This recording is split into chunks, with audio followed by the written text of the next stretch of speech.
count the days. Like, seriously, don't. Sa totoo lang, I didn't. I didn't count anything. I even forgot kung anong month, anong date, kung kailan siya tumigil umuwi. If I try to remember the year, I need to think hard because I can't remember. There was no breakup, walang usapan. He just stopped coming home and that's it.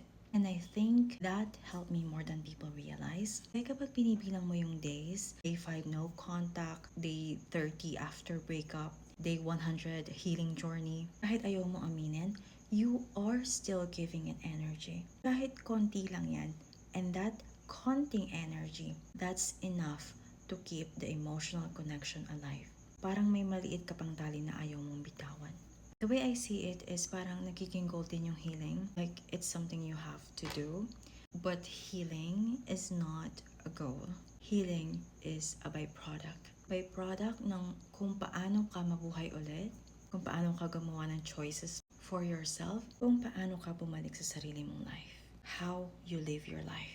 Instead of counting days, put that energy to how do I want to live?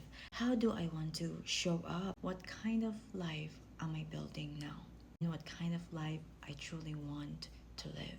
Kasi every small choice you make, kahit sobrang simple lang yan, you send signal to your brain, to all your system, sa katawan mo, sa puso mo, sa lahat ng body system mo, that I can still be happy. I'm living. I am happy. I deserve more than this. This is how I should be treated and not how they treat me.